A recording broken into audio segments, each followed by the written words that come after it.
Assalamualaikum warahmatullahi wabarakatuh.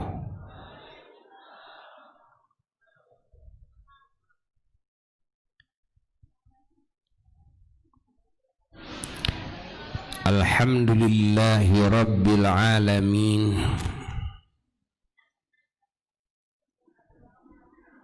Rabbis samawati sab'i wa rabbil ardin wa rabbil arshil karim.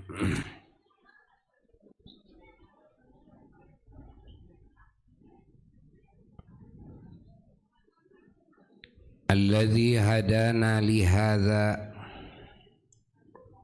wa ma kunna linahtadiya laula an hadana Allah. Man yahdihillahu fala mudilla lahu wa man yudlilhu fala hadiya lahu.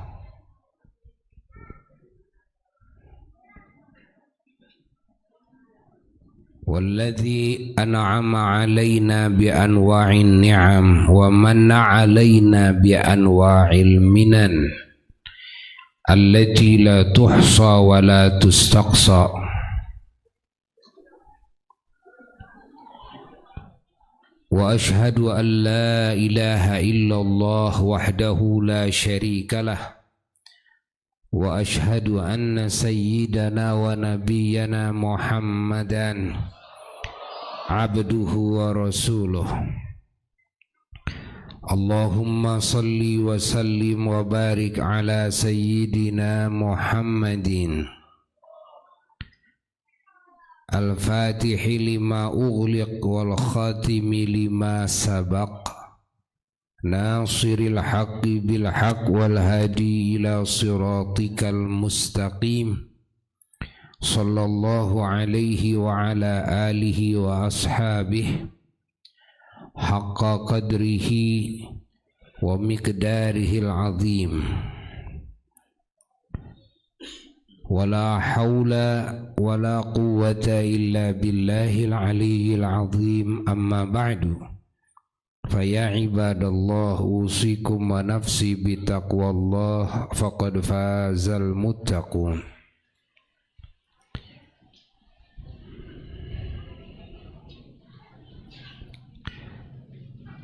Para jamaah, hadirin hadirat, wabil khusus masyarakat di wilayah Situgunting, Bandung, dan juga para jamaah yang datang dari berbagai daerah, dari berbagai kabupaten, ada yang datang dari Kabupaten Bandung, Cimahi. Majelis yang mengingatkan hati kita kepada Allah, kepada Rasulullah sallallahu alaihi wasallam, mengingatkan hati kita kepada janji-janji Allah. Warna-warni kenikmatan, warna-warni kebahagiaan, keberuntungan, anugerah dan kemuliaan sampai surga, sampai pertemuan dengan Allah ketika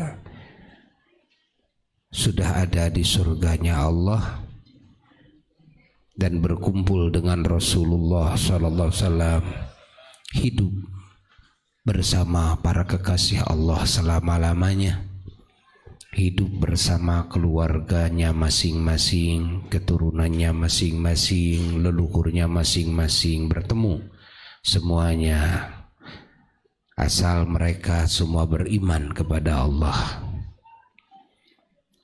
Ini janji-janji Allah. Diingatkan di majelis seperti ini hati kita kepada ancaman-ancaman Allah.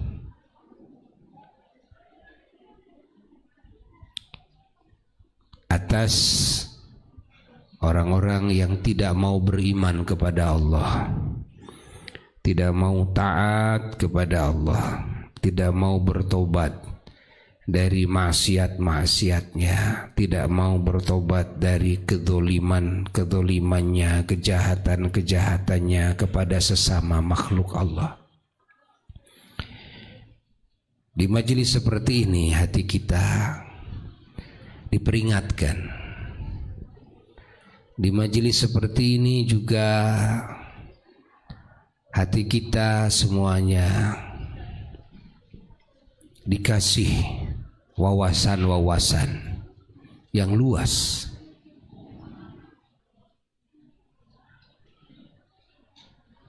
untuk mengarungi kehidupan yang panjang. Kenapa disebut panjang?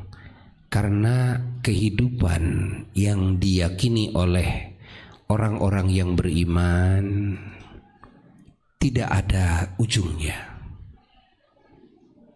Orang-orang yang tidak beriman, orang-orang kafir, mereka kepercayaannya hanya kehidupan itu hanya di dunia saja. Kalau mati, mereka percaya mati karena mereka menyaksikan bahwa yang lain pun juga pada mati, sehingga mereka percaya bahwa manusia akan mati. Namun kematian itu menurut orang-orang yang tidak beriman kepada Allah, kematian itu adalah penghujung segalanya, penghabisan segalanya. Kalau bagi orang-orang yang beriman, kehidupan itu tiada ujungnya. Kematian hanyalah sebagai caranya Allah untuk mengalihkan kehidupan dari kehidupan dunia kepada kehidupan barzakh. Kiamah adalah pengalihan dari kehidupan alam barzakh kepada kehidupan akhirat. Setelah masuk kepada kehidupan akhirat, maka di sana tidak ada lagi pemindahan kepada kehidupan yang lain kecuali kepada kehidupan sorga atau kepada kehidupan neraka. Na'udzubillahi min dzalik. Ini kepercayaan orang-orang yang beriman. Maka orang-orang yang beriman itu kalau berbicara masa depan itu sampai surga. Orang-orang kafir berbicara masa depan itu masa tua sampai mati. Itu tentu perbedaan yang sangat jauh sekali. Maka orang-orang yang beriman itu harapannya besar. Kenapa? Karena untuk kehidupan yang abadi. Orang-orang kafir itu cita-citanya kerdil. Kenapa? Sebesar-besarnya, sehebat-hebatnya cita-citanya sampai mati. Fahami oleh kita semua. Maka pekerjaan, pemikiran, kan, yang dikerahkan oleh orang-orang yang beriman, orientasinya adalah kehidupan dunia, kehidupan kubur, kehidupan akhirat sampai surga. Orientasi, pemikiran, dan segala pengorbanan-pengorbanan orang-orang yang tidak beriman hanya sampai mati. Sudah tutup. Maka tidak ada pemikiran yang dahsyat, kan? Tidak ada perbuatan karya-karya yang terhebat kecuali pemikiran dan karya-karya orang-orang yang beriman. Orang-orang yang tidak beriman kan pemikirannya hanya sampai mati. Saya tidak, kami tidak. Orang beriman tidak seperti. Orang beriman itu kalau membangun kemaslahatan hidup bukan sekedar di dunia saja. Saya membangun kemaslahatan hidup di dunia, di kubur, di akhirat sampai surga.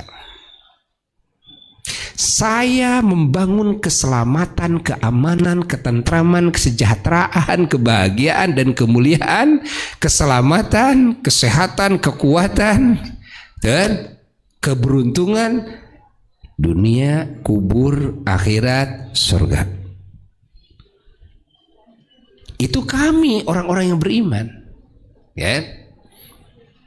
Maka tidak ada cita-cita tertinggi kecuali cita-citanya orang-orang beriman. Ya. Anda punya keinginan kan sampai mana? Kalau bertanya kepada orang-orang kafir yang disebut sukses, keinginan itu Anda sampai mana? Keinginan Anda itu hanya bolak-balik di dunia saja. Sampai mati, sudah mati, adakah harapan? Enggak ada harapan lagi. Kami orang-orang yang beriman tidak seperti itu. Ya. Keinginannya sangat tinggi. Cinta kami tidak hanya cinta kepada manusia saja atau kepada dunia yang ada di dunia lah, tapi cinta kami tumpahkan kepada yang menciptakan dunia, menciptakan langit, yang menciptakan alam semesta. Harapan kami dicintai tidak seperti kalian. Kalian mengharapkan cita-citanya dicintai oleh wanita, dicintai oleh laki-laki, gitu kan? Dicintai oleh manusia, dicintai oleh bos. Lah, tidak. Orang-orang beriman cita-citanya dicintai oleh Sang Pencipta semua alam semesta. Cita-cita kalian ingin dekat dengan siapa? Kalian ingin dekat dengan presiden, ingin dekat dengan raja, ingin dekat dengan itu, dengan ini. Lah, orang-orang beriman cita-citanya ingin dekat dengan Allah, Sang Pencipta bumi dan langit, Sang Pencipta alam semesta. Allah. Dan ingatan Anda, hari-hari Anda siang dan malam kepada apa? Urusan duit, urusan politik, urusan jabatan, urusan wanita, urusan laki-laki, urusan hiburan, kesenangan hati. Bagi orang-orang beriman, hatinya selalu mengingat kepada yang menciptakan itu semua, kepada Allah Jalla Jalaluhu. Allah. Anda kalau curhat, senangnya kepada siapa curhatan Anda? Saya kalau curhat senangnya kepada orang tua saya, senangnya kepada si A, senangnya kepada si B, kepada suami, kepada istri dan sebagainya. Lah, orang yang beriman curhatannya, Masya Allah, kebahagiaan kalau curhat kepada yang menciptakan bumi dan langit, yang mengatur kehidupan semua makhluknya, kepada Allah Jalla Jalaluhu wahda. Subhanallah. Pahami oleh kita. Pahami oleh kita. Mana cita-cita yang tertinggi? Mana? Anda punya cita-cita sekolah puluhan tahun, lalu ujungnya mau apa? Saya ujungnya mau melamar kerja, ujungnya mau jadi karyawan si A, karyawan si B. Ya kan? Tapi orang-orang beriman cita-citanya menjadi karyawan Rabbul Alamin, menjadi hambanya Sang Pencipta alam semesta, yang mengatur, yang mengurus, yang merajai semua alam semesta. Anda jadi karyawan si A, jadi karyawan si B, sudah sekolah puluhan tahun. Orang-orang beriman tidak cita-citanya. Tidak, cita-citanya ingin menjadi hambanya dan karyawannya Rabbul Alamin. Allah. Menjadi orang dekatnya Rabbul Alamin, menjadi kekasihnya Rabbul Alamin. Subhanallah. Bayangkan. Ini cita-cita orang yang beriman. Jadi alam hati orang-orang beriman itu tidak picik. Alam hatinya luas, pandangan hatinya luas. Karena berbicara masa depan sangat luas sekali. Ya? Masa depan itu kelihatan sampai di surga. Saya menjadi ahli surga, itu masa depan orang-orang beriman. Maka kerjaan orang-orang yang beriman itu dan otomatis bakal lebih sibuk ketimbang orang-orang yang tidak beriman. Ya. Kenapa? Kenapa lebih sibuk? Karena jangkauannya kan?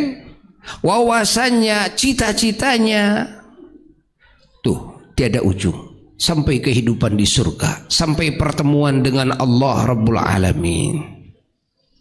Keselamatan, kebahagiaan, kemuliaan dari dunia sampai surga. Maka penataan hati, gitu kan? Siang dan malam, penataan akhlak, etika, penataan niat, kan? Penataan perbuatan-perbuatan badan ditata, pembicaraannya ditata, pandangan matanya juga diatur, pendengaran telinganya diatur, subhanallah, kan? Hatta langkah kaki, duduk di mana, dengan siapa diatur. Manajemen yang Allah kan turunkan bagi kehidupan hamba-hambanya sangat rapih, menyeluruh.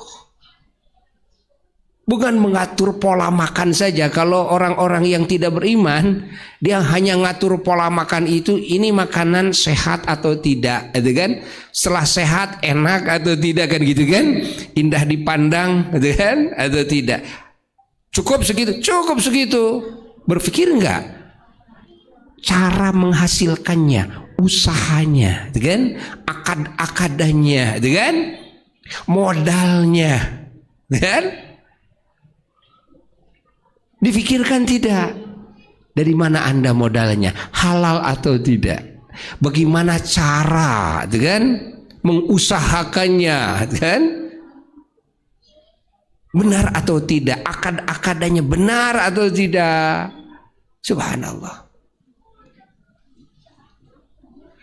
Bukan sekedar pola makannya gimana, yang penting imunnya meningkat. Tidak seperti itu. Orang-orang beriman semuanya, apa yang kan digarap oleh orang-orang yang tidak beriman juga digarap oleh orang-orang yang beriman. Namun apa yang tidak ada dalam pemikiran orang-orang yang tidak beriman, di dalam pemikiran orang yang beriman hadir selalu. Jadi rizki itu yang difikirkan pertama halal. Sudah halal baru baik, kan? Sudah baik belum cukup berkah. Halalan, thayyiban, mubarakan, kan? Halal, baik, berkah, kan? Orang yang tidak beriman hanya melihat baik saja, yang penting baik. Makanannya, minumannya, pakaian baik. Orang beriman tidak. Makanannya, minumannya halal, baik, berkah, kan? Pakaiannya halal, baik, berkah. Tempat tinggalnya, rumahnya, kendaraannya, subhanallah, halal, baik, berkah. Semuanya dengan keberkahannya lengkap. Itulah ya yang diusahakan oleh orang-orang yang beriman. Makanya pola hidup orang yang tidak beriman tidak akan sebanding dengan pola hidup orang yang beriman. Tidak akan sebanding. Orang yang tidak beriman, bagaimana cara makannya? Mereka cara makan bebas. Mau sambil berdiri, mau sambil lari, mau sambil jongkok, mau sambil duduk, mau sambil bebas mereka.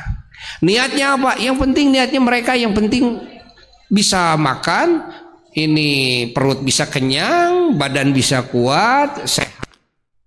Selesai. Orang beriman tidak seperti itu. Dari mulai mencari rezekinya, sudah ada rezeki itu kan, sampai cara makannya, kan? Makan tidak sambil berdiri, karena tidak baik menurut ajaran Allah.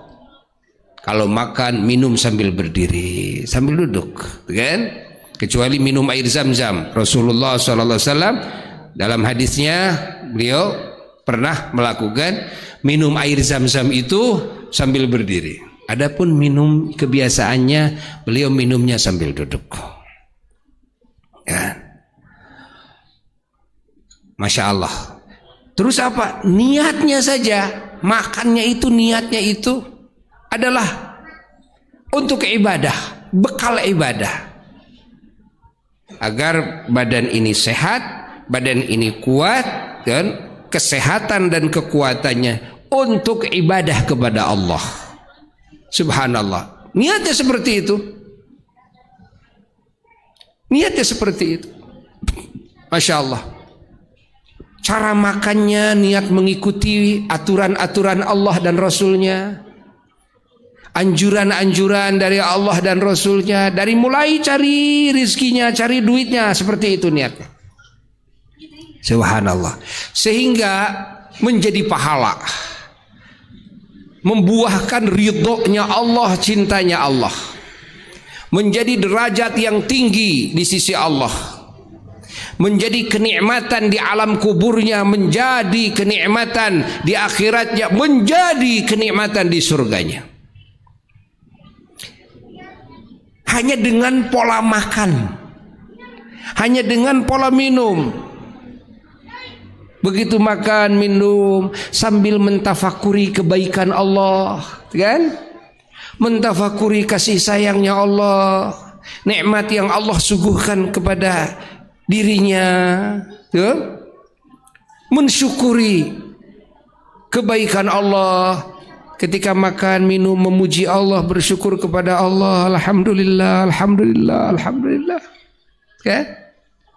Selesai makan,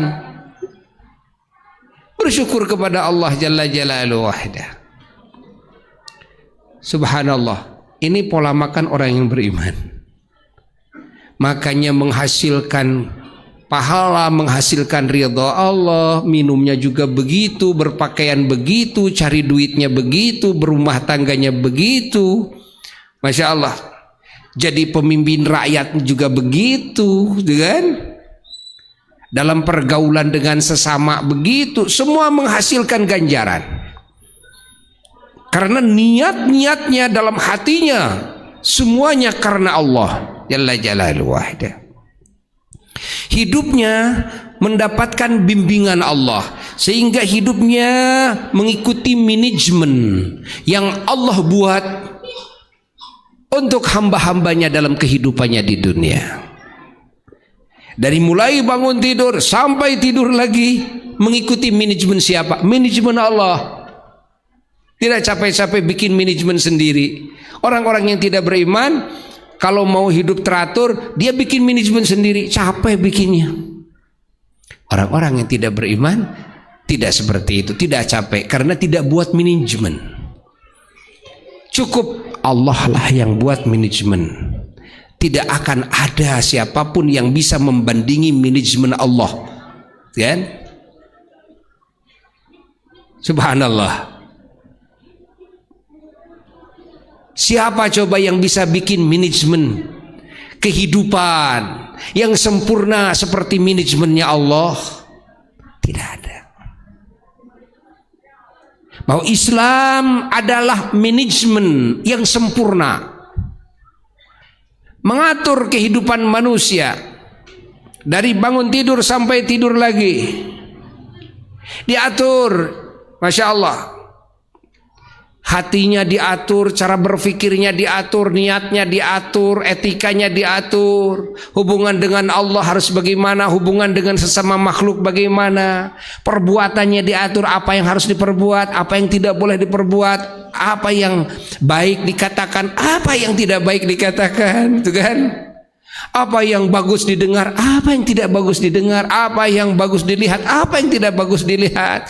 Hatta apa yang bagus difikirkan, apa yang tidak bagus difikirkan, kan? Melangkahkan kaki tidak sembarangan, kan? Kumpulan-kumpulan tidak sembarangan dihadiri, terpilih semuanya. Sahabat tidak seenaknya menjadikan setiap orang sebagai sahabat, kan? Lah tidak, tapi sahabatnya terpilih orang-orang soleh, orang-orang baik. Allah, Allah, Allah, Allah, Allah. Kan? Ini manajemen yang Allah buat. Untuk siapa? Untuk hamba-hamba yang beriman. Masya Allah, tabarakallah. Tinggal kita mengetahuinya melalui apa? Melalui kita mendengarkan, kan? Pelajaran tentang manajemen Allah ini dari lisannya ulama-ulama Allah. Tinggal rajin hadir di majelisnya para ulama-ulama Allah, kan? Maka kita akan mendapatkan manajemen dalam hidup yang sempurna ini. Ya? Gak usah repot-repot. Gak usah repot-repot. Subhanallah, ikuti manajemen tersebut, maka kita akan mendapatkan keberuntungan dunia, keberuntungan akhirat. Kita akan mendapatkan kebahagiaan dunia, kebahagiaan akhirat. Kita akan mendapatkan keselamatan dunia, keselamatan akhirat. Kita akan mendapatkan ketenangan batin di dunia dan di akhirat. La khaufun alaihim wa lahum yahzanun. Ya, ini perlunya kita mengaji kepada para ulama, dekat dengan para ulama. Perlunya kita mengundang para ulama. Perlunya kita mencetak, gitu kan, para ulama. Anak-anak kita pesantrenkan.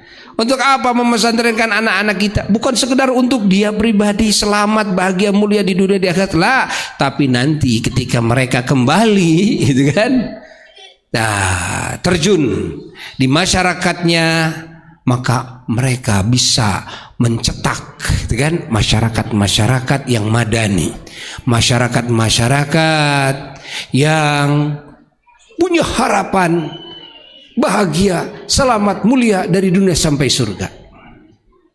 Bahkan sampai bangsa, bukan masyarakat lokal, tapi masyarakat nasional, internasional.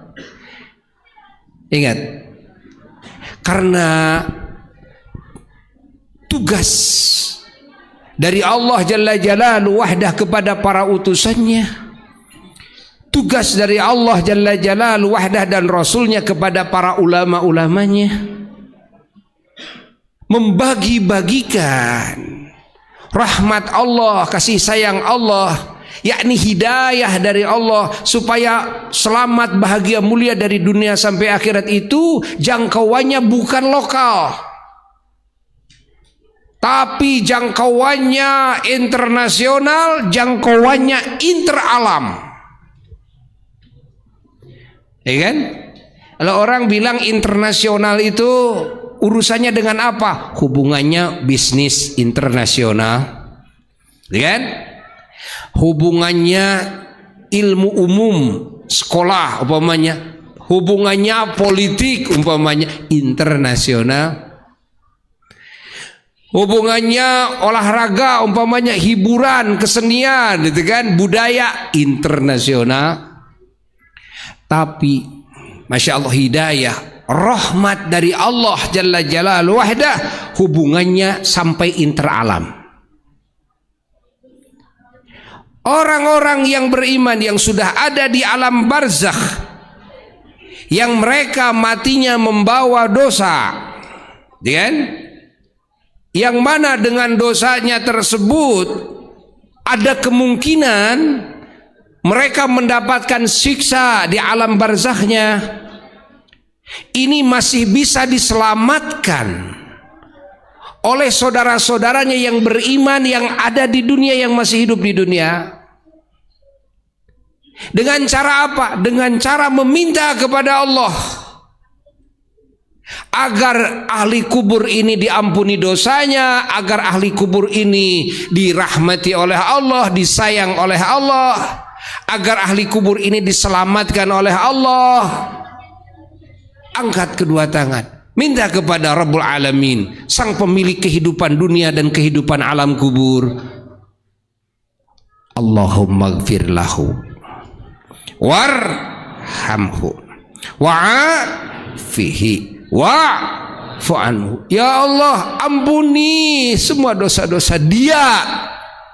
Siapa dia itu? Yang penting sama-sama beriman, walaupun beda suku bangsanya, Walaupun beda etnisnya, walaupun beda bahasanya, walaupun beda warna kulitnya, ketika imannya sama, la ilaha illallah Muhammadur Rasulullah sallallahu alaihi wasallam, kiblatnya sama, ingat, maka ini bisa saling menyelamatkan satu sama lain, bisa saling membela satu sama lain dengan memanjatkan doa kepada Allah Jalla Jalaluhu wahdah. Ya Allah, ampuni dia, warhamhu, ya Allah sayangi dia, wa'afihi, ya Allah selamatkan dia, wa'fu anhu, ya Allah hapuskan semua catatan-catatan keburukan dia. Allah. Siapa yang mendoakan dan siapa yang didoakan? Yang mendoakan mukmin, yang didoakan mukmin. Beda bangsanya tidak dipermasalahkan. Beda suku bangsanya, etnisnya, bahasanya tidak dipermasalahkan. Yang penting sama-sama beriman kepada Allah, sama-sama beriman kepada Sayyiduna wa Maulana Muhammad sallallahu alaihi wasallam. Tapi kan orang ini walaupun beriman, dia waktu di dunianya dia tidak pernah sholat, waktu di dunianya dia tukang lacur, waktu di dunianya dia tukang judi, waktu di dunia dia tukang mabuk, bahkan badannya penuh dengan tato. Imannya si iman, mereka iman kepada Allah, mereka iman kepada Kangjeng Nabi Muhammad SAW. Kadang-kadang mereka ikut acara maulidan, mengagungkan Rasulnya, gitu kan? Tapi dia suka lacur, dia suka mabuk, dia suka judi, badannya penuh dengan tato, kan? Lalu dia mati, ingat? Matinya dia apakah dalam keadaan kufur kepada Allah, mengingkari ketuhanannya Allah, mengingkari kerasulannya Nabi Muhammad SAW, mengingkari kebenarannya Islam, ajaran yang datang dari Allah, mengingkari Al-Quran, bahwa Al-Quran itu wahyu Allah, mengingkari akhirat, ataukah dia beriman? Beriman. Tidak sholatnya bukan karena mengingkari ketuhanannya Allah sebagai Tuhan. Tidak sholatnya dan maksiatnya dia dikarenakan apa? Dikarenakan jiwanya terkalahkan oleh setan, jiwanya terkalahkan oleh hawa nafsunya, jiwanya tertipu oleh glamornya dunia, maglub. Bukan karena dia menafikan ketuhanannya Allah sebagai Tuhan yang hak, bukan karena dia benci kepada Nabi Muhammad sallallahu alaihi wasallam atau mengingkari kerasulan Nabi Muhammad sallallahu alaihi wasallam, lah, tapi karena dia maglub. Ya, tidak sholatnya karena maglub. Apa maglub? Maglub itu terkalahkan oleh setan, terkalahkan oleh hawa nafsu. Ini kebanyakan sebab kemaksiatannya orang-orang yang beriman, sebab meninggalkannya orang-orang yang muslim kepada kewajibannya sendiri sebagai muslim. Apa yang menjadi sebab? Yang menjadi sebab maglub. Apa maglub? Terkalahkan oleh apa? Oleh setan, oleh hawa nafsu. Bukan karena mengingkari Tuhan, bukan. Bukan karena benci kepada Quran, tidak. Coba tanya sebajingan-bajingannya, ya kan? Orang muslim yang bajingan, badannya penuh dengan tato, tanya, apakah kamu beriman kepada Tuhanmu adalah Allah sebagai Tuhan? Tanya, pasti jawabannya benar. Apakah kamu percaya bahwa Nabi Muhammad SAW adalah utusan Allah ataukah bukan? Pasti jawabannya benar. Walaupun dia tidak pernah sholat, walaupun hari-harinya mabuk. Apakah kamu percaya bahwa Al-Quran adalah wahyu Allah yang Allah turunkan kepada Nabi Muhammad? Pasti dia percaya. Lalu kenapa kalian tidak sholat? Kenapa kalian berjudi? Kenapa kalian zina? Kenapa kalian mabuk? Kenapa kalian? Jawabannya hanya satu. Saya sadar bahwa saya terkalahkan oleh syaitan, bahwa saya terkalahkan oleh hawa nafsu saya, bahwa saya tertipu oleh glamornya dunia. Sehingga saya merasa berat untuk melakukan sholat. Saya merasa berat kan meninggalkan kemaksiatan ini. Jawabannya hanya satu, karena makhluk.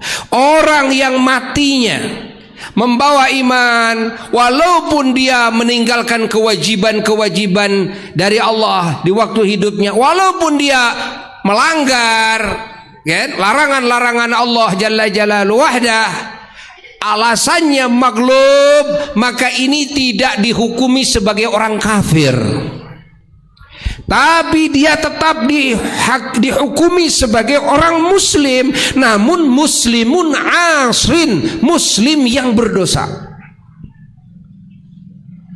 Bagaimana kedudukan muslim yang berdosa? Kedudukan muslim yang berdosa imma wa imma, tidak bisa diponis bahwa muslim yang berdosa seperti kafir langsung mendapatkan siksa, lah tidak, langsung dia nanti masuk neraka, abadi di neraka, lah tidak. Orang yang muslim yang berdosa ketika dia mati membawa dosanya, walaupun dosanya sangat banyak dan besar, maka dia ada dalam dua kemungkinan. Emma kemungkinannya diampuni oleh Allah total tanpa ada faktor penyebab.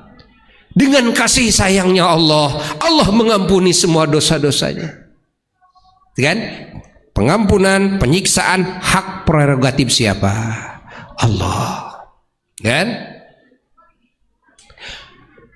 Yang mana pengampunan Allah kadang-kadang dengan pembelaan kekasih Allah. Allah mengampuni karena ada pembelaan Rasul-Rasulnya Allah yang disebut dengan syafaat.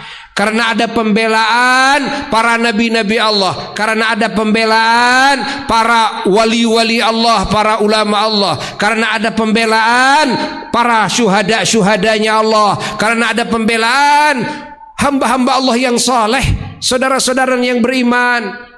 Di antara pembelaannya dengan cara berdoa seperti tadi, di waktu sholat, di luar sholat, dalam sholat mayat. Apa doanya? Allahumma gfir lahu warhamhu wa'afihi. Ini doa orang-orang yang beriman. Ini syafaat namanya. Kalau doanya diterima oleh Allah, kan? Artinya orang yang mati ini walaupun bawa dosa sebanyak apapun bisa lenyap dosanya, kesalahannya seolah tidak ada, kan? Kesalahan pada dirinya. Kenapa? Karena Allah mengampuninya. Kenapa Allah mengampuni? Karena dipinta oleh sesamanya. Yang tadinya Allah murka, berbalik Allah jadi sayang. Kenapa Allah sayang kepada dirinya? Karena dipinta kasih sayangnya oleh sesamanya. Yang tadinya dia celaka, maka tidak jadi celakanya. Atau sedang celaka di alam kubur, berhenti dari kecelakaannya. Kenapa? Karena dipinta keselamatannya oleh sesamanya. Yang tadinya buku catatan keburukannya penuh, dari mulai bangun tidur sampai tidur lagi semua kesalahan-kesalahan, maksiat, beribu-ribu kali tiap harinya, puluhan ribu kali tiap harinya, bisa jutaan kali tiap harinya, sampai tutup umurnya. Yang penuh itu adalah buku catatan keburukannya, bukan buku catatan kebaikannya. Bisa lenyap semua, tulisannya pun juga tidak ada. Kenapa? Karena dihapus oleh Allah. Apa yang menjadi wasilah Allah menghapus? Karena dipinta oleh saudaranya, wa'afihi wa'fu anhu. Makna wa'fu anhu berbeda dengan Allahumma gfir lahu. Ingat, Syekh Muhammad Nawawi Al-Bantani radhiyallahu ta'ala anhu dalam memaknai wa'fu anhu, kalau Allahumma gfirlahu minta dihapus, minta diampuni dosanya, tapi catatannya masih ada. Kalau wa'fu anhu minta dihapus catatan-catatan keburukannya, perbalnya tidak ada, ya kan? Perbalnya tidak ada. Allah Maha Kuasa. Dan Allah berjanji akan mengabulkan doa-doa hambanya. Ud'uni astajib lakum. Terbuka luas bagi hamba-hamba yang beriman. Mau minta apa kepada Allah, Allah berjanji akan mengabulkan permintaan hamba-hambanya. Allah. Artinya ini si mayit yang tadinya mau celaka tidak akan jadi, yang tadinya dimurkai berbalik jadi disayangi oleh Allah, yang tadinya penuh dengan dosa lenyap dosanya karena sudah diampuni oleh Allah. Buku catatannya penuh dengan catatan keburukan, semuanya hilang bersih, tidak ada catatan keburukan. Allah. Karena apa? Karena doa saudaranya muslim, saudaranya mukmin yang diterima doanya oleh Allah. Padahal bukan senasab, tidak sekandung, tidak sekampung, dan juga tidak senegara, tidak sebangsa, tidak setanah air. Namun dia sama-sama sesama orang-orang yang beriman kepada Allah. Pahami? Inilah yang disebut bentuk syafaat. Maka mumin dengan mumin saling syafaati. Ini wajib diyakini oleh semua muslimin dimanapun berada, bahwa keyakinan muslimin bahwa muslim dengan muslim, mumin dengan mumin saling syafaati di dunia, di kubur, di akhirat, hatta di surga. Temennya ada di neraka, yang satu temennya lagi ada di surga. Ada yang minta kepada Allah padahal sudah ada di surga. Ya Allah, masukkan sahabat saya yang sekarang di neraka. Ya Allah, ampuni dosanya. Ya Allah, sayangi, masukkan bersama saya di sini. Dikabulkan oleh Allah doanya. Ada yang derajatnya sahabatnya itu di bawah surganya, lalu sahabatnya yang satunya lagi di paling atas surganya. Masya Allah. Lalu yang di atas minta kepada Allah agar sahabatnya dipindahkan sehingga sederajat dengannya, dikabulkan oleh Allah. Ini terjadi dan ini ya termaktub dalam hadis-hadis Rasulullah SAW. Ini bagian daripada makna firman Allah, kan? Alhaqna bihim dzurriyyatahum wa ma alatnahum min amalihim min syai'. Bahwa makna daripada firman Allah tersebut akan terjadi orang-orang yang sebetulnya dia tidak layak punya derajat surga yang lebih tinggi, kan?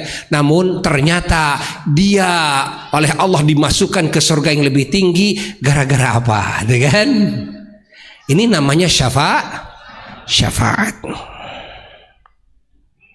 Adapun ayat Quran yang berbicara, Allah menjelaskan fama tanfa'uhum syafa'atus syafi'in, tidak akan manfaat pembelaannya siapapun orang-orang yang membela, tidak akan manfaat, kan? Dan ayat-ayat lain seperti dalam surat Al-Baqarah dan yang lainnya, ini ayat bukan untuk orang-orang yang beriman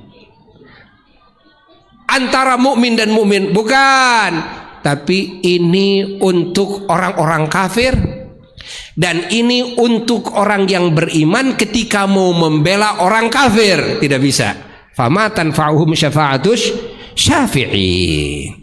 Adapun antara mukmin dan mukmin, walaupun ini mukmin ini berdosa, dosanya memenuhi bumi ini, kan? Tetap dia masih bisa disyafaati oleh saudaranya, masih bisa dibela oleh saudaranya muslim, oleh saudaranya mukmin. Ingat, Walaupun ini sudah ada di alam barzah, yang satu ada di alam dunia,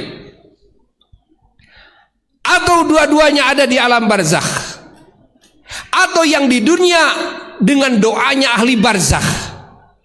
Tuh lihat, yang di surga saja sudah masuk surga masih bisa saling bela. Dan ini termaktub dalam hadis. Subhanallah, ya. Maka kita beruntung menjadi orang-orang yang beriman kepada Allah. Dan kita punya harapan mendapatkan ampunan Allah walaupun bukan melalui istighfar kita.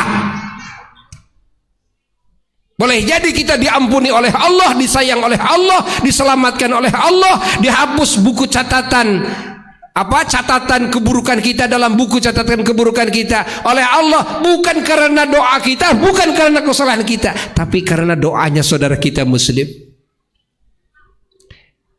yang mana kita boleh jadi tidak tahu siapa yang mendoakan saya, kapan dia mendoakannya, kita tidak tahu.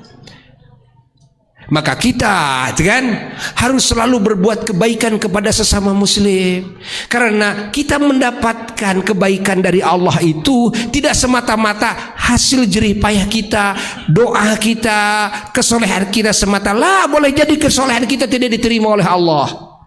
Justru doa yang lain, istighfar lain, permohonan ampunan dari yang lain untuk kita, justru yang diterima oleh Allah itu yang itu. Faham? Jelas? Nah, pahami oleh kita, ya. Ini yang pertama. Yang kedua, kemungkinan orang yang mati membawa dosa tapi dia mukmin, beriman, kemungkinan dia disiksa oleh Allah. Kan ada dua kemungkinan. Mungkin dia disiksa oleh Allah. Itu hak Allah. Tapi ini kan kemungkinan, bukan kepastian. Maka ketika Allah sudah memberitahu bahwa orang yang mati berdosa dia membawa iman yang sahih, tidak musyrik, tidak kufur kepada Allah Jalla Jalaluhu wahdah, kepada Rasulullah SAW, kepada segala hal yang wajib diyakini olehnya. Walaupun matinya bawa dosa, dosanya besar-besar, tidak boleh dipastikan ini menjadi ahli neraka, tidak boleh dipastikan ini akan disiksa oleh Allah. Lah, tidak bisa dipastikan. Kenapa? Karena Allah sudah menggambarkan dua kemungkinan, ya, tindakan Allah kepada orang seperti ini. Satu, mungkin Allah mengampuni, ya. Kedua, mungkin Allah menyiksa. Nah, ingat, ketika kita melihat saudara kita mati, dan dengan badan penuh dengan tato, tidak pernah sholat, tapi kita tahu dia itu orang beriman, ya. Wah, ini di alam kuburnya sedang disiksa nih orang nih, pasti nih. Innalillah. Kita suudzon kepada dia, suudzon kepada Allah. Loh, suudzon kepada Allah gimana? Allah saja tidak begitu. Allah saja sudah menyatakan dalam Qur'annya, innallaha la yaghfiru ay yushraka bihi wa yaghfiru ma duna dzalika liman yasha. Bahwa selain musyrik, selain kufur, Allah masih, gitu kan, memungkinkan mengampuni dosa hamba-hambanya yang berdosa. Selain musyrik, selain kufur, yang musyrik, yang kafir tidak akan diampuni oleh Allah. Tapi orang yang beriman masih ada kemungkinan diampuni oleh Allah, dan jika Allah menghendaki liman yasha. Kenapa kita berani mempones orang yang ahli maksiat pasti dia akan menjadi ahli neraka? Lah, tidak. Nah, lalu kenapa hubungannya? Bagaimana hubungannya dengan dakwah? Bahwa kita harus mendidik orang-orang agar tidak maksiat, bahwa kita harus mengajak orang yang maksiat agar tobat kepada Allah Ta'ala, bahwa kita harus menjaga diri kita dan keluarga dan sesama kita jangan sampai terjerumus kepada kemaksiatan, kepada kemunkaran. Kan orang yang mati membawa maksiat yang tadi saja disebutkan, mungkin dia diampuni oleh Allah. Ingat saudara-saudaraku, bahwa tadi Buya bilang mungkin, tapi kemungkinan itu kan ada dua sayap. Satu mungkin apa? Diampuni. Ya, kalau diampuni oleh Allah artinya selamat walaupun Anda maksiat. Ya kan? Yang kedua, sayap kedua, mungkin disiksa oleh Allah Ta'ala. Dari sisi sayap yang satu lagi, maka saya mengajak semua orang, terutama diri saya sendiri, supaya taat kepada Allah, supaya tidak maksiat, supaya tidak melakukan kemunkaran-kemunkaran, kezaliman-kezaliman. Kenapa? Karena ada satu kemungkinan lagi. Mungkin apa? Mungkin disiksa. Melihat dari sisi kemungkinan yang sebelah lagi, kan, kita harus siaga satu, jangan sampai kita melakukan dosa. Kalau sudah melakukan dosa, cepat tobat kepada Allah. Saudara-saudara kita juga jaga oleh kita, kan? Yang sudah berdosa, ajak untuk bertobat kepada Allah Ta'ala, ajak untuk berhijrah. Sekarang istilahnya tobat itu apa? Hijrah. Ajak untuk berhijrah kepada Allah Jalla Jalaluhu wahdah. Tujuannya apa? Tujuannya agar, kan, kemungkinan yang satu lagi disiksa tidak terjadi. Faham tidak? Kartos tong hees ngaji jam 7 tuh, dilihat jam 7 tuh, ada jam 7 tuh, bener nggak? Itu jam 7 kurang 13 menit Gus hees ngaji jam 7 kemana? Oh begitu, kan? Maka salah sekali kalau ada pemahaman Muslim, kalau orang yang sudah mati sudah putus hubungan dengan yang hidup. Tidak ada putus hubungan. Orang yang beriman dengan yang beriman tidak ada putus hubungan. Semenjak dia beriman sampai surga tidak ada putus hubungan. Bahkan sampai andai kata saudaranya mukmin lalu dia masuk nerakanya Allah, masih bisa dibela lagi ketika dia masuk neraka. Sebelum masuk neraka masih bisa dibela, sudah masuk neraka masih dibela, kan? Bisa dibela. Dia di neraka tersebut mau disiksa jutaan tahun, bisa jadi disiksanya cuma 1 menit 2 menit. Karena apa? Pembelaan saudaranya mukmin, kan? Artinya hubungan mukmin dengan mukmin tidak pernah putus. Ketika hubungan itu diikat dengan iman yang sahih, maka suami dan istri yang diikat dengan iman yang sahih akan tetap jadi suaminya, jadi istrinya di surga. Anak-anaknya, cucu-cucunya, buyut-buyutnya, keturunannya, orang tuanya, leluhurnya, kakeknya, buyutnya, semuanya, ketika ikatan imannya masih ada, akan tetap bergabung di sana di surga. Sahabat dengan sahabatnya, kan? Sahabat dengan sahabatnya, tetangga dengan tetangganya, ketika dia diikat dengan iman, akan tetap dia bersahabat di surga. Tidak akan berpisah. Itulah persahabatan yang diikat dengan apa? Keimanan yang sahih. Maka kita wajib bersyukur kepada Allah atas karunia iman dan Islam. Tidak ada nilainya. Ingat, tidak ada nilainya. Artinya saking mahalnya ini iman dan Islam. Di mana batasan nilainya? Nggak ada. Dunia dan seisinya semuanya tidak berarti ketika dihadapkan kepada iman dan Islam. Maka keberuntungan manusia ketika hidup memiliki iman dan Islam, mati memiliki iman dan Islam. Semoga hidup dan mati kita, kan, dipenuhi dengan cahaya iman dan Islam oleh Allah Ta'ala. Nah, lalu ketahuilah bahwasanya anugerah iman Islam ini tidak sekonyong-konyong datang kepada kita semuanya tanpa wasilah, tanpa faktor penyebab. Maka faktor penyebab datangnya iman dan Islam kepada dada-dada manusia itu merupakan anugerah yang termahal. Apa yang Allah jadikan sebagai wasilah dan faktor penyebab hadirnya iman dan Islam kepada dada-dada manusia? Pertama adalah dihadirkannya para rasul-rasul Allah dan para nabi-nabi Allah alaihi wassalatu wassalam, wabil khusus sayyiduna wa maulana Muhammad. Maka kehadiran para rasul, para nabi anugerah yang sangat luar biasa hebatnya. Yang kedua adalah dihadirkannya para ulama-ulama Allah yang Allah jadikan hatinya sebagai tempat bersemayam ilmunya Allah, cahaya Allah, asrar ilahiyah. Ingat, yang Allah jadikan para ulama Allah itu sebagai pewaris para nabi-nabinya Allah, pewaris para rasul-rasulnya Allah dan khalifah-khalifah rasul-rasulnya Allah. Ingat,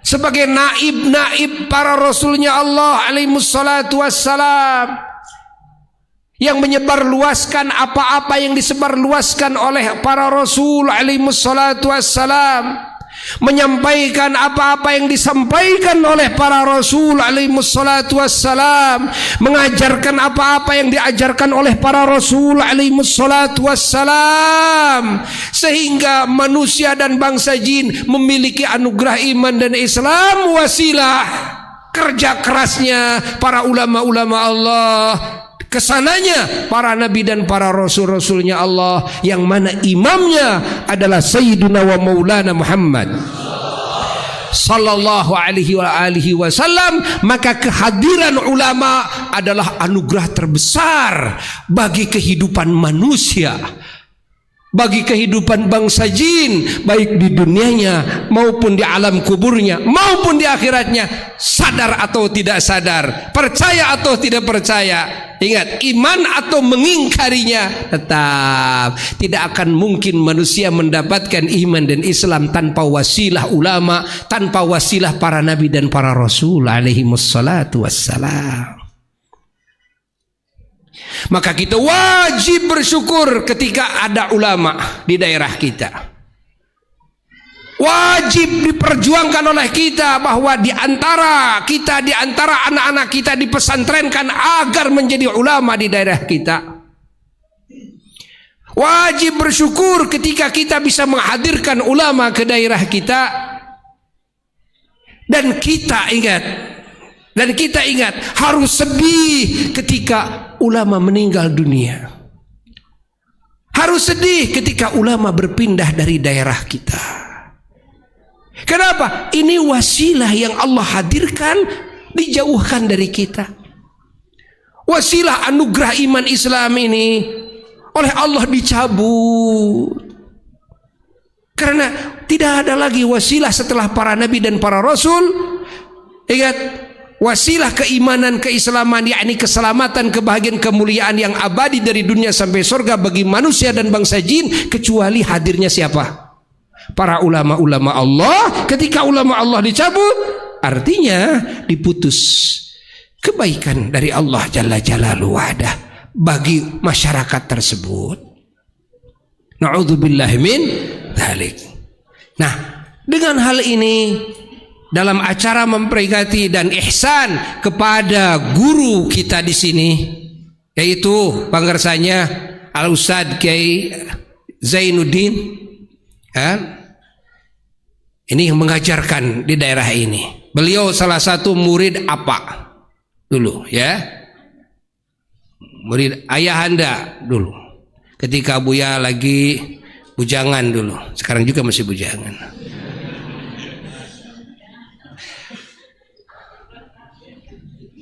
Tong seri jangan. Dulu gondrong dulu. Sekarang juga gondrong. Ya itu nggak gondrongnya kalau umroh atau haji. Karena ada perintah Allah harus digundul. Allah yang memerintahkan, Rasul yang memerintahkan, mau tidak mau gundul kan. Tong lebar kubuuk kayak jadi deui. Tapi kalau tidak ada tugas dari Allah Ta'ala gitu, ya juga gitu kan, ingin mengikuti Rasulullah Sallallahu Alaihi Wasallam. Rasulullah SAW kadang segini rambutnya, kadang segini rambutnya. Tuh. Tapi ulah kusut jangan rambutnya, jadi siga nugelo.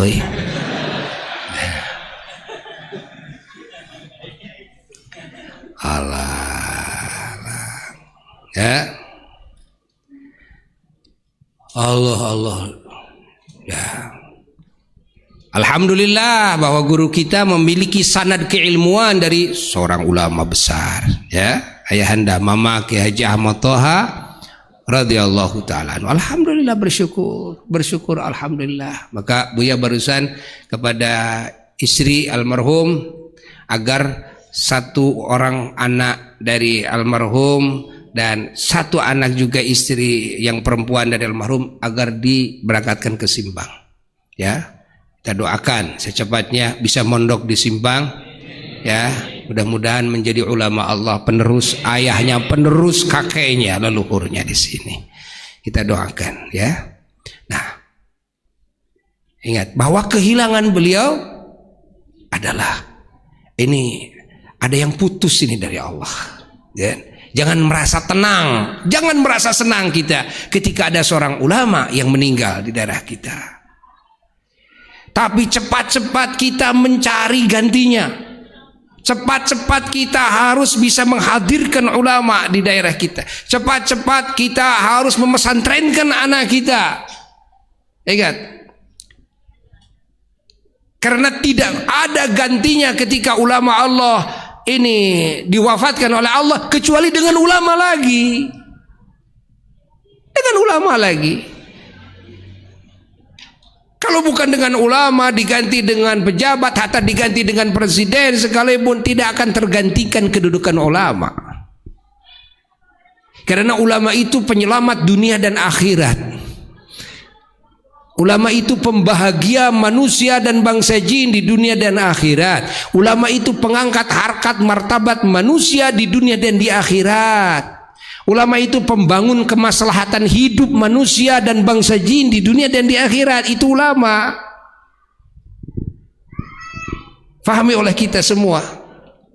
Setinggi-tingginya jabatan kita berbicara apa? Berbicara kemaslahatan dunia semata.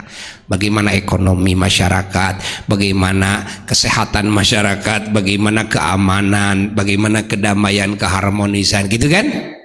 Tuh, kesananya hiburan-hiburannya, ya kan? Ulama tidak seperti itu. Selamat dunia, selamat. Bahagia dunia, bahagia. Mulia dunia, mulia. Beruntung dunia, beruntung. Subhanallah. Itu ya, kerjaannya para ulama-ulama Allah.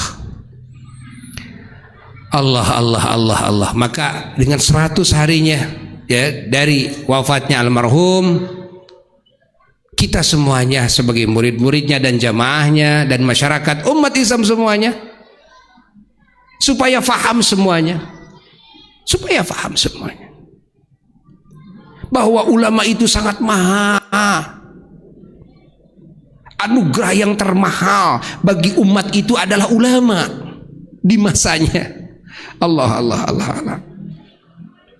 Maka ulama harus dijaga, harus benar-benar dijaga. Ulama harus dibantu, dakwahnya dibantu, kan? Penyebaran Islamnya dibantu. Pembangunan fisik, ya, tempat-tempat fasilitas dakwahnya harus dibantu oleh kita. Harus dibantu. Kita punya apa? Kita bisa apa? Ikut berjuang dengan para ulama. Siapa yang berjuang dengan para ulama karena Allah, persis seperti dia berjuang dengan Rasulullah sallallahu alaihi wasallam di masa kehidupan Rasulullah sallallahu alaihi wasallam. Karena pengganti Rasulullah SAW tidak ada lagi kecuali ulama. Rasulullah setelah wafat tidak bisa tergantikan oleh raja, walaupun 1000 banding 1, 1.000.000 banding 1, tidak akan bisa terbandingi. Bahkan kedudukan Rasulullah SAW tidak bisa terbandingi dengan siapapun. Masya Allah. Namun kehadiran ulama-ulama Allah yang keilmuannya, ingat, tersambung kepada Rasulullah sallallahu alaihi wasallam, mereka oleh Allah Subhanahu wa taala diposisikan seperti posisi Rasulnya. Ya, diposisikan seperti posisi para nabinya. Walaupun tidak mungkin sama, kan? Sebagai pengganti, sebagai naib, sebagai wakil, sebagai khalifah, tidak mungkin sama. Namun setidaknya anugerah-anugerah yang Allah berikan kepada Rasulnya, setidaknya sebahagiannya diberikan kepada para ulama-ulamanya, hingga melalui ulama-ulama ini masyarakat yang ada di masanya bisa mendapatkan keberkahan Rasulullah SAW lewat ulama-ulama yang ada di masanya. Masyarakat bisa tersambung kepada Rasulullah SAW karena apa? Karena ada penyambungnya. Karena ada penyambungnya. Siapa penyambung umat kepada Rasul? Adalah ulama. Selama umat di setiap masa sampai akhir zaman masih tersambung kepada ulama-ulama Allah yang ada di masanya, maka umat tersebut pasti dia tersambung kepada Rasulullah SAW. Siapa yang tersambung kepada Rasulullah SAW pasti tersambung kepada Allah Jalla Jalaluhu. Kalau sudah tersambung kepada Rasul, kepada Allah, maka segala kebaikan dari Allah pun juga mengalir terus karena ada sambungannya dengan jelas, walaupun tidak pernah bertemu dengan Rasulullah SAW. Jelas? Eces. Nah, semoga almarhum di alam barzakhnya ditinggikan derajatnya, dibahagiakan oleh Allah. Alam barzahnya dijadikan taman daripada taman-taman surga. Semoga segala kesalahannya, dosanya diampuni oleh Allah, segala kekurangannya ditutupi oleh Allah, dan cita-citanya ya semoga dikabulkan oleh Allah, dan keturunannya oleh Allah dijadikan ulama-ulamanya. Dan semoga Allah Subhanahu wa taala semua murid-muridnya yang pernah mendapatkan ajaran melalui beliau, semoga mendapat ilmu yang manfaat, tersambung semua kepada Rasulullah sallallahu alaihi wasallam bijahin Nabi sallallahu alaihi wasallam ila hadratin Nabi sallallahu alaihi wasallam. Al-Fatihah.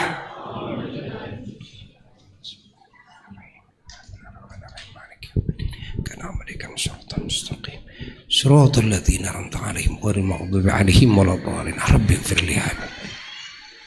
Alhamdulillah, semoga dikabul oleh Allah ya. Alhamdulillah. Ini pengajian luar biasa. Tahu enggak kenapa disebut luar biasa? Tidak tahu. Tidak tahu. Barusan ngaji panjang atau sebentar? Panjang, tapi jam masih tetap. Itu luar biasa. Tuh lihat, jamnya masih tetap. Masya Allah, ini pengajian di masjid apa ini? Thoriqus Salam, istimewa. Ada keajaiban yang luar biasa. Pengajian begitu lama, jamnya masih tetap jam 7 kurang 13 menit. Tidak pernah menggeser 1 menit pun. Allah, hatta 1 detik pun. Allah, hebat. Ini karomah yang luar biasa. Alhamdulillah, sekian ya, mudah-mudahan manfaat ya bagi yang ngomongnya, bagi yang mendengarkannya. Assalamualaikum warahmatullahi wabarakatuh. Para jamaah agar tidak salaman sekarang